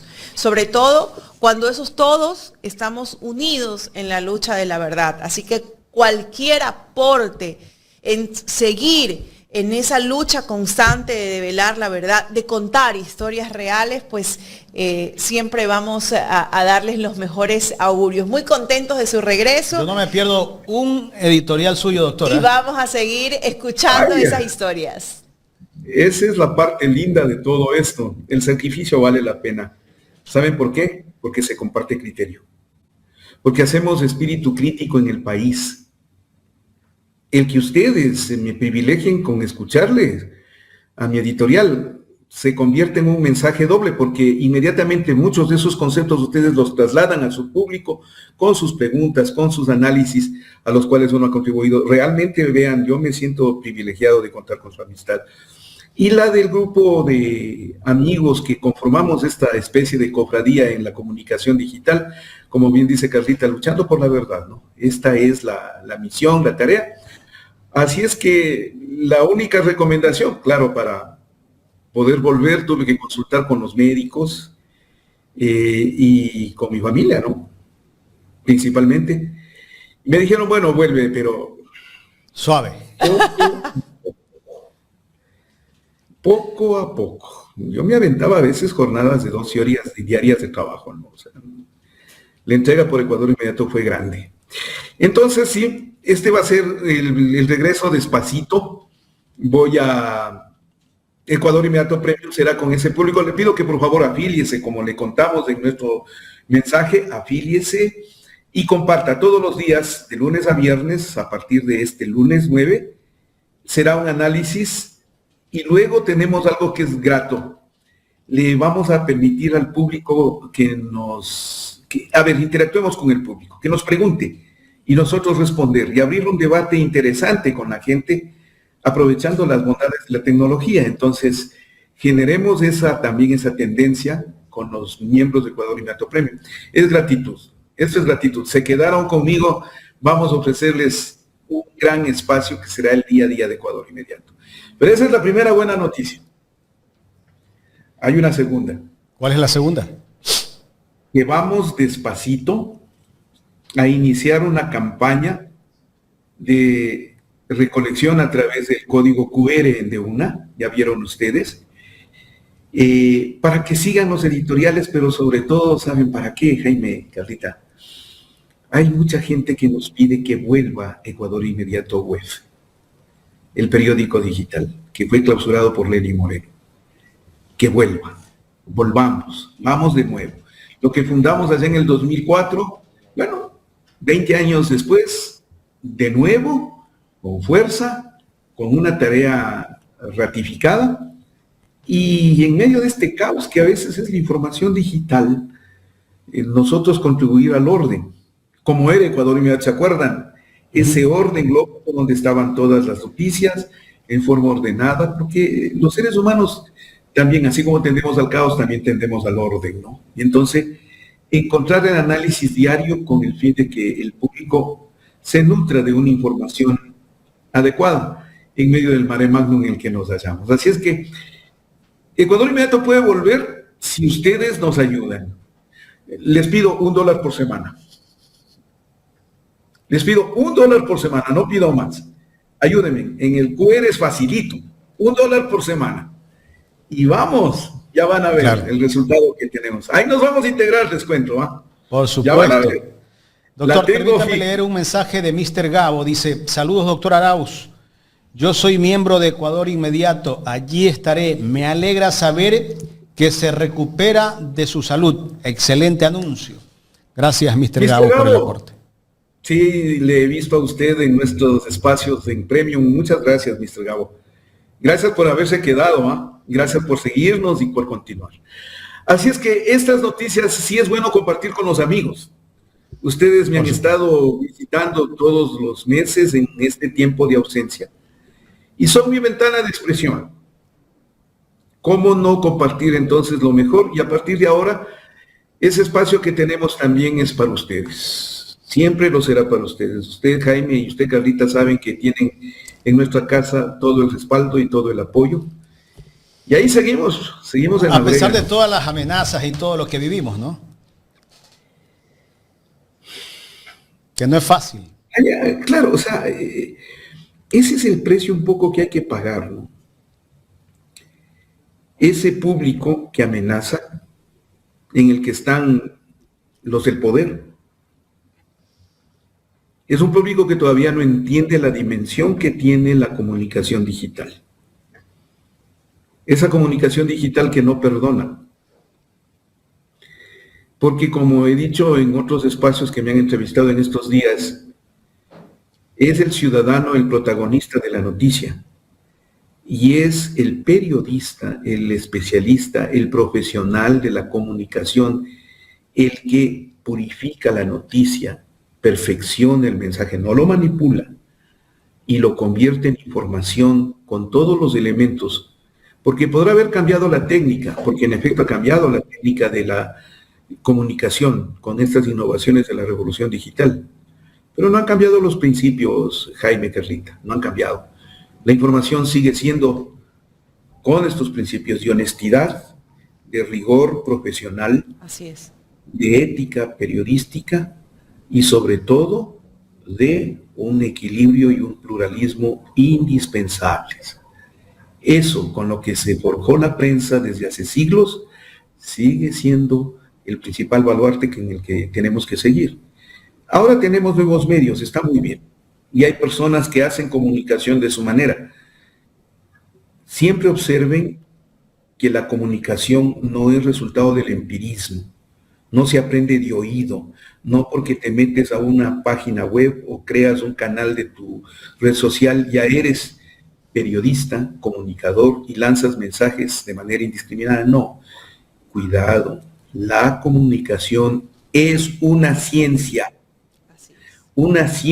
que requiere investigación, estudio, profundidad, observación, experimentación, como todas las ciencias. Y eso a nosotros nos obliga, frente a este momento, a perfeccionarnos más. Para superar a los influencers, ¿cuál es el requisito? Perfeccionarnos más. Manejar el periodismo informativo, me refiero. Yo no me meto, cuando alguien quiere enseñar a su cuerpo o cualquier cosa en las redes sociales, ya es otro problema. Eso no es periodismo. Pero cuando hacemos periodismo y periodismo informativo, periodismo de opinión, entonces nos exige más en este momento esos principios, esos valores, nos exige más. Y vamos a obtenerlo. Eso fue Ecuador Inmediato cuando lo fundamos, eso ha sido Ecuador Inmediato en estos 22 años, eso es lo que nosotros venimos haciendo y por eso tenemos público. Yo, Jaime, Carlita, yo creo que ustedes también comparten conmigo ese sentimiento de tener público, ¿no? Sí es. Por supuesto. Es una ciencia la comunicación y viene desde la formación y ahí sobre todo radica en la formación en valores, que es importante. Yo como siempre recuerdo las palabras de Luis de Bonal: un Estado puede ser agitado y conmovido por lo que la prensa diga, pero él mismo puede morir por lo que la prensa calle. Así que tenemos nosotros una gran responsabilidad y esa responsabilidad la asumimos con la seriedad de quienes hemos tenido formación. ¿Sabe cuál es la diferencia entre quienes fingen o fungen de comunicación, influencer y otro tipo de valores? Digamos, otro tipo de propuestas de comunicación. En lo nuestro, en el periodismo, es vital la ética periodística. La ética, que se aprende, que se experimenta y que se vive. Pero la ética tienes que estudiarla también. Tienes que leer. Y eso le hace lo diferente a un periodista. Un periodista con ética es un gran valor para una sociedad. Un periodista que maneja la verdad es un gran valor para la sociedad. Un influencer se puede convertir en un elemento pernicioso y negativo, porque no considera la ética como de parte del comportamiento. Por eso tenemos el caos que se ha armado en las redes sociales, es por eso, por la falta de consideración a la ética. Y la ética en el profesional del periodismo es indispensable, y sobre todo frente al poder. Lo que nos está pasando en el Ecuador ahora, frente al caos, frente al odio político sembrado desde los medios, desde los influencers o desde quienes fungen de comunicadores sin serlo, ahí es en donde entra como contraparte de valores la ética, el estudio, la observación, la experimentación, la ciencia. El periodismo, la comunicación es una ciencia social que requiere de alto rigor, que solo te da el estudio, la investigación y la experimentación. Doctor, ¿y qué hacer frente a ciertos influencers que se creen algunos analistas políticos, pero los análisis de ellos entiendo que tienen una inclinación política, pero son a veces sesgados, pero recontra sesgados, y llegan al insulto, ¿no? Y que de alguna manera esto le hace daño a la sociedad y se polariza más todo. Ofrecer un mejor producto comunicacional. Hacer lo que estamos haciendo aquí. ofrecer lo distinto, lo diferente, lo valioso, lo verdadero. Esa es nuestra tarea. Esa es nuestra obligación. No podemos ni vamos a evitar que aparezcan los influencers ni demás. Ya insisto, yo no estoy para mostrar el cuerpo. Ya muy poco daría tampoco por esto. Entonces no va por ahí el asunto. Va por el sentido verdadero, vigente, real de una comunicación, insisto, honesta, con rigor periodístico, con ética profesional, con un sentido de honestidad, de alta honestidad en la comunicación que entregamos, ejerciendo la verdad. Ahí les contrastamos. Tenemos que hacer el contraste. ¿Cómo? Ofreciendo un mejor producto profesional, ofreciéndolo, entregándolo, siendo parte del público, dándole al público ese valor. Y si estamos en capacidad, Jaime, pero si ustedes, quienes hacemos Ecuador Inmediato, otros espacios, déjeme mencionarle algunos. Nelson Salazar, el Pilluelín, el Chochólogo, Alexis Moncayo cuando tenía su espacio en Radio Pichincha, Kevin Chalco, los desalineados con los hermanos Andino, o los outsiders con Omar Caén y Johan Mejía, Alondra Santiago. Es decir, somos un gran grupo, fíjese que le estamos ofreciendo también alternativas distintas y tenemos público. En este momento mismo usted aprecia que hay un alto nivel de mensajes, de apoyos y la gente se las juega por nosotros. Eso tenemos que valorar siempre. Nosotros estamos para este público. Cada uno tiene su público. Nosotros estamos para este público y vamos a contrastar la tendencia a la ignorancia, a la manipulación, a la actitud ofensiva, al mensaje con sesgo, con la verdad, con honestidad, con el trabajo periodístico respetable, con el respeto al público, con el respeto a la historia de este país, con el respeto a nuestros valores, nuestra identidad. Es decir, hay mucho todavía que comunicar, así es que tenemos como enfrentarles. Lo vamos haciendo. Ya no depende del poder económico. Ya no depende, depende de nosotros. Ya no depende de la inteligencia artificial, pues. Depende de nuestra propia inteligencia, pues. Somos seres humanos creados por Dios con inteligencia, con capacidad. Bueno, contrastemos con nuestra propia inteligencia. Correcto. Doctor, quiero pasar al tema de coyuntura política, si podemos analizar unos minutos. Vamos a hacer una práctica de lo que va a ser el programa el día lunes. Perfecto. Al ataque. Vamos, dale. Doctor, bueno, antes de ir con el tema del juicio político, quiero hacerle una interrogante sobre lo que ocurrió ayer dentro de la Asamblea, donde la asambleísta Diana Jácome hizo una intervención e hizo un anuncio ella, que compren buenas pijamas a los asambleístas y a muchos de la RC, porque se les viene allanamientos. La señorita Diana Jácome, no sé si tiene tal vez alguna cercanía con el fiscal general del Estado, la Fiscalía General del Estado, que ya tiene información de que van a hacer allanamientos. ¿Qué lectura darle a esto? Que una asambleísta de gobierno que antes perteneció a la RC, pero tal vez por resentimientos ahora quiere destruir a sus ex compañeros. Daría la impresión que este es un proceso que aparece en este momento, o es una estrategia que ya fue planificada desde hace rato para destruir a la revolución ciudadana. Pero yo quiero pensar que no. Que esta es una reacción al anuncio público del economista Andrés David Arauz de iniciar la tarea de la revocatoria del mandato. Entonces, después de la derrota, de la goleada del 4-0, entraron en pánico, pues. En mayo vamos a lanzarnos a la campaña de recolección de firmas para la revocatoria del mandato. Y eso motivó que en la alarma cunda en los sectores del gobierno.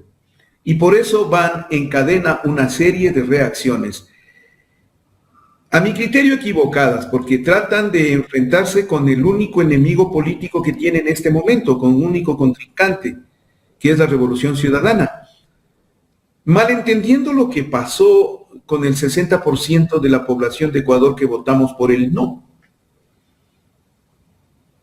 Una buena parte no está afiliada a Revolución Ciudadana, pertenece desde la simple ciudadanía hasta la organización de algún tipo, agrupación política, agrupación social, sindical, personal, particular, de barrio o lo que sea. Eso no es posible combatir con decretos. Está bien, si quieren eliminar a la Revolución Ciudadana, están en su derecho. No están en su derecho, perdón. Están en la posibilidad de que ustedes lo hagan. Y habrá que enfrentar en derecho, eso sí, lo que tratan de hacer con el principal partido político que tiene en este momento el país y que le supera largamente a ADN, por cierto. Entonces, es la reacción desesperada frente al anuncio de la revocatoria del mandato. Y están lanzando los tiros equivocados. No solo es la Revolución Ciudadana. Están apagando el incendio con gasolina. No, hay un amplio sector que vería cómo la ciudadanía reacciona, cómo reaccionó en el 4-0, pidiendo ahora la revocatoria del mandato.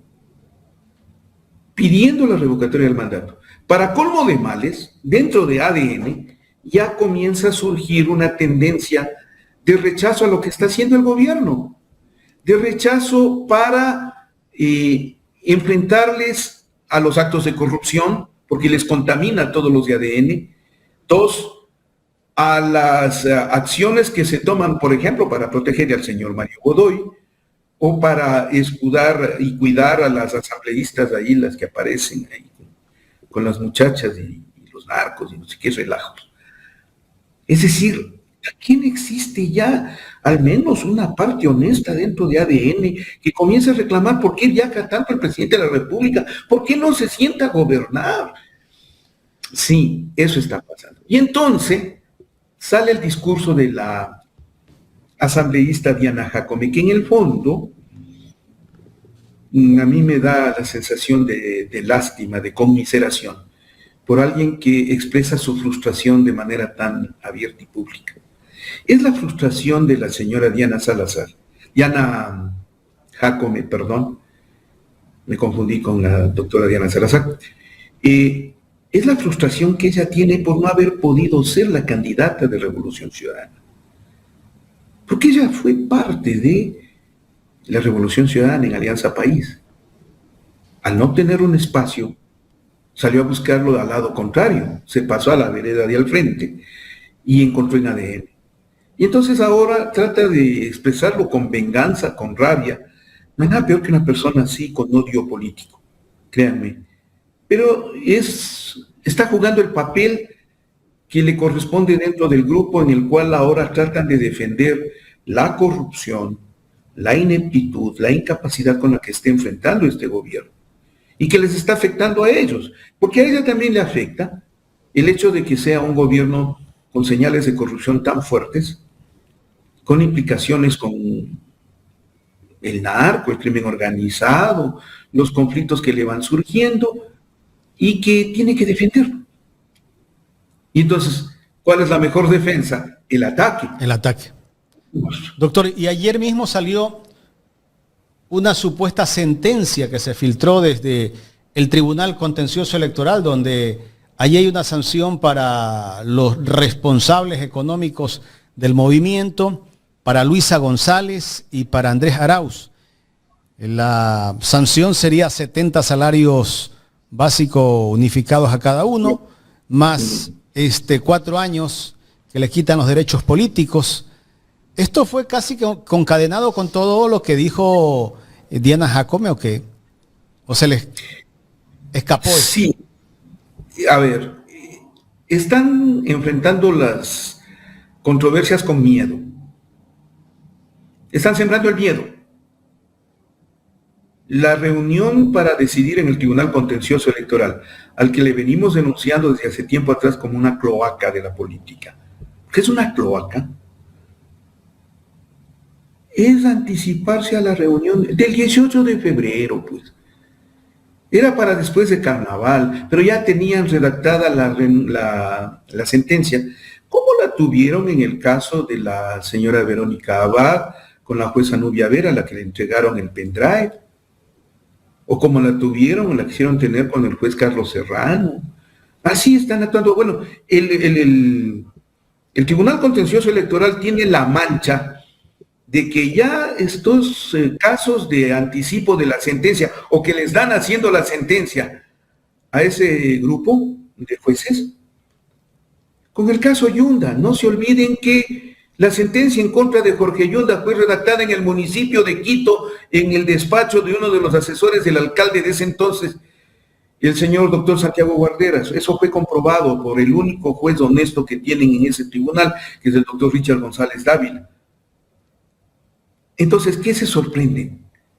La sentencia ya está redactada. A lo mejor fue enviada desde la Presidencia de la República.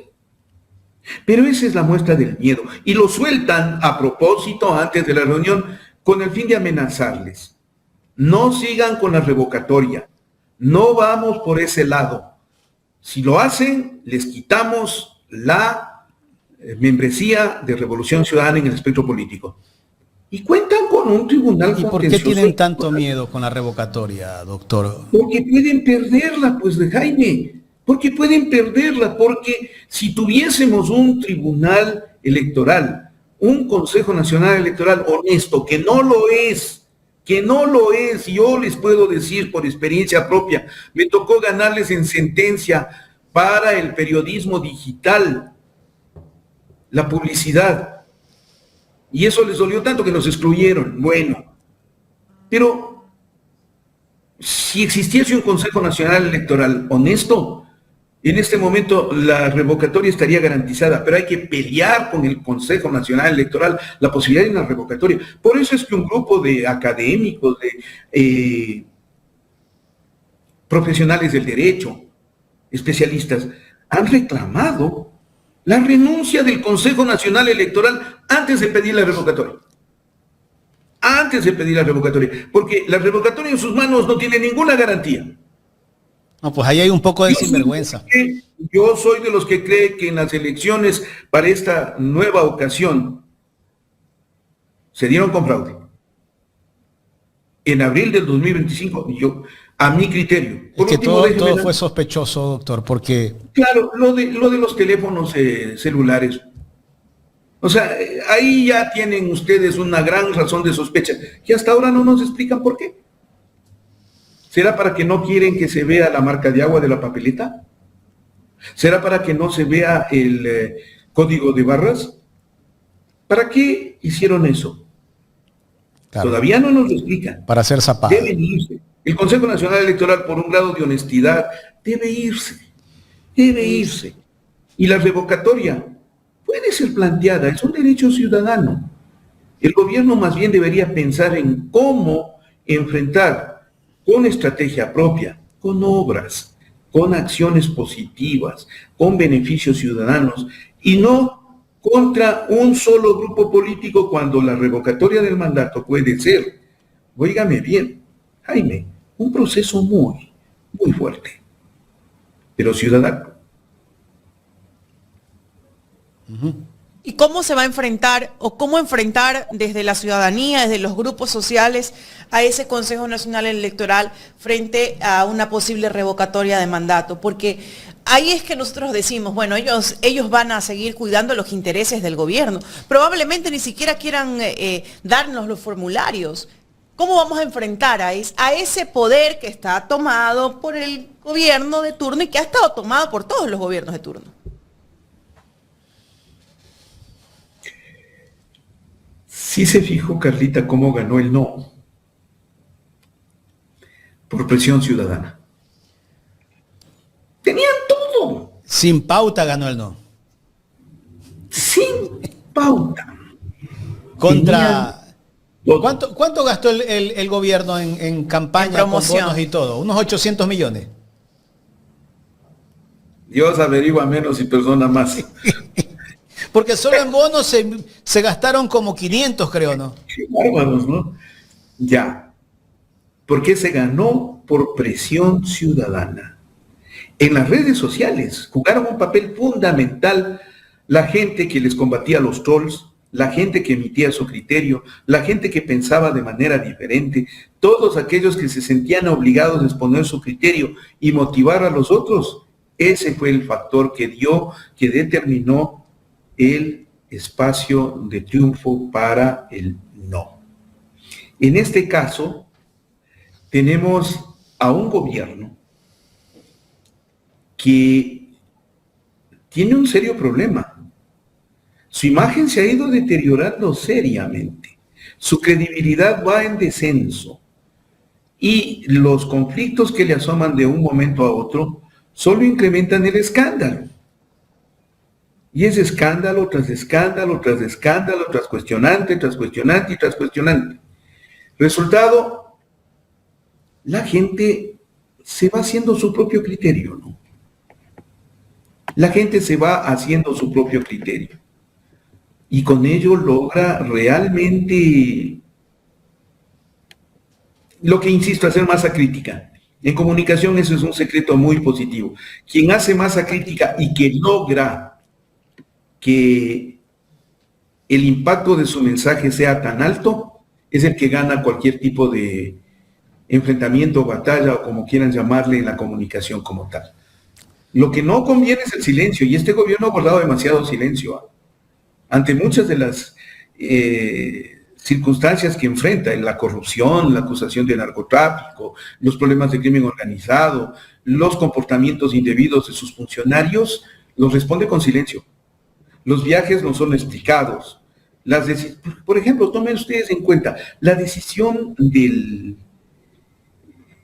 gobierno de incrementar el 30% a Colombia. Hasta ese momento no ha sido explicada. Y Petro le va ganando la batalla, pero largo en lo diplomático. Claro. Pero largo. Petro lo ha terminado destruyendo. Dentro de la comunicación, una norma lógica es: el peor negocio es el silencio.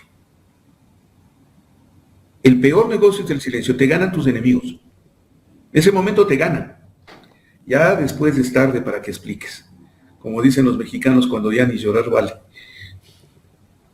Doctor, ya en la recta final me gustaría preguntarle sobre el tema del juicio político a Mario Godoy, que creo que no lo hemos analizado todavía. Ya mismo se va a presentar el doctor Carlos Serrano en la Asamblea Nacional, justamente Sí, tengo que ir a eso. sobre el juicio político. ¿Qué lectura darle a esto, doctor? Una sola. A ver, y le pongo en el mejor de los ejemplos. Usted se construye una casa, Jaime, pero estupenda, muy agradable, muy acogedora. Pero resulta que en el proceso de construcción, los albañiles, los peones o el personal de la construcción, por imprecisión en su trabajo, le fue taponando las cañerías. Usted no puede evitar esa casa. Esa casa es invivible. Les va a doler lo que voy a decir, pero la justicia en cualquier sociedad es de esas cañerías por donde se desfoga todas las partes de desecho, las inmundicias, que serían el mal comportamiento, las conductas inapropiadas de una sociedad. Si se taponan las cañerías de esta sociedad, que es la justicia, no podemos vivir en el país. El Ecuador no puede vivir con la justicia que tiene. ¿Cuánto daño nos hace? Nos hace. Yo me pongo en ese plano. Como litigante, como ciudadano, como abogado, como hombre de derecho, ¿cuánto daño nos hace tener una justicia llena de pillas y pillos en la función judicial? Nos destruye. Un país sin seguridad jurídica no puede vivir. Una nación que enfrente una circunstancia tan crítica como la de el señor Godoy no puede seguir. Vean la reacción que se va dando en la comunidad jurídica. La comunidad jurídica que ha permanecido callada durante mucho tiempo. Era tiempo que se manifieste. Lo que vino a hacer en lo jurídico, por ejemplo, Trujillo. Se callaron. Y fueron desollando la función judicial con un consejo de la judicatura presidido por el señor Santi Esteban, que terminó por afectar en el nombramiento de jueces y demás. La judicatura juega un papel vital en el Ecuador. Es el control de la función judicial. No puede estar en manos de alguien que es considerado ilegítimo, que se cuestiona su validez, su ética. Volvamos a la ética pública, ¿no? Su ética. El señor no puede. Puede que ADN le salve, porque ADN le debe mucho al señor Mario Godoy. Le debe, por ejemplo, el tema de Verónica Abad, pues, lo que se descubre ahora, ¿no? Que le redactaron la sentencia y que le mandaron desde la presidencia, según la esposa de un exfuncionario de la judicatura. Es decir, la presidencia tiene que salvarle a Mario Godoy, pero el país le reclama que tiene que ir. Y el señor Godoy, le he escuchado en varias ocasiones decir que él no ha dejado de considerar su renuncia. Sí, pero ya está en un proceso de juicio político y él mismo tiene que terminar. Y no termina con aunque renuncia. No termina con la renuncia. Él tiene responsabilidades hasta un año después del cumplimiento de sus funciones, aun cuando salga, renuncie o como quieran llamarlo. Y la Asamblea tiene que responder. Ese es otro de los problemas por los cuales está reaccionando el gobierno en contra de la Revolución Ciudadana, porque le encontraron un lado débil, ¿no? Y entonces los asambleístas y las asambleístas, sobre todo Viviana Veloz, veo que le enfrentan a Mario Godoy a una realidad de la cual yo veo que el doctor Godoy tiene que pagar culpas por él y por los otros. Culpas por él, su propio ejercicio en la función, las presiones a los jueces, las denuncias que le han dado y demás. Por otros, lo de su esposa, lo de los funcionarios que fueron inculpados de corrupción, del divorcio apresurado, de la persecución sexual y demás. Pero esa es su responsabilidad. Y él tiene que responder por eso. Él tiene que responder por eso. Y ADN. Yo les decía en una editorial ayer, o Mario Godoy o ellos, ¿no? Por eso contaba hace un momento y les vuelvo a ratificar el concepto de que en ADN también está surgiendo ya una tendencia que ya no aguanta, por ejemplo, defenderle a Mario Godoy. Están divididos, están fragmentados. ¿Y qué pasa ahí? ¿Cómo van a reaccionar? Lo veremos en el momento del voto. Allí en el momento del voto se verá no solo si salvan o no a Mario Godoy, si le obedecen o no al presidente Daniel Noboa. Doctor, yo escuchaba a Solanda Goyes, que fue vocal del Consejo de la Judicatura, que ha notado, porque también ha sido parte del juicio político, ha sido una de las que ha acusado a Mario Godoy, decir de que todo está parcializado dentro de este juicio político y que se nota, y en realidad sí se nota. El presidente de la Comisión de Fiscalización casi que es un defensor de Godoy y algunos otros de los que participan. Es que ese es el problema para ADN. ¿En qué papeles ponen? El señor Ferdinand Álvarez ya no sabe qué hacer para defenderle a Mario Godoy. Yo me imagino que al interior del asambleísta Ferdinand Álvarez debe existir un debate interno muy fuerte. ¿Cuánta verdad tengo que aplicar en esto y cuánto tengo que encubrir de esto? En él debe haber un debate muy fuerte. De lo que trasluce hasta este momento, vea, la imagen que se ha ganado, que ha tomado calle relacionada con el asambleísta Álvarez, es que él es un defensor de Mario Godoy. Así es. Es una imagen que ya está fijada. Pero por sus actitudes, pues por su comportamiento, no es por un criterio improvisado, ni mucho menos. Y entonces, para ADN, el debate hoy es sí o no con Godoy. Y entonces, sí, hay gente que está aplicando una actitud defensiva, una actitud pro Mario Godoy, esos restan su imparcialidad, que es obligatoria en el juicio político para los asambleístas. Pero al mismo tiempo, hay un grupo, no sé si mayor o menor, no sé si grande o pequeño, pero es un grupo en ADN que ha comenzado a reaccionar ante la corrupción, los escándalos, el conflicto de Mario Godoy y otros, y eso le puede ser altamente perjudicial al presidente de la República. Doctor, queremos agradecerle por este tiempo de análisis y el anuncio también, pues para nosotros siempre será grato apoyarnos mutuamente. Me gusta volver, me hacía mucha falta. Por eso yo les quiero agradecer a ustedes porque de tiempo en tiempo me permitían estar en contacto con el público, contando y participando.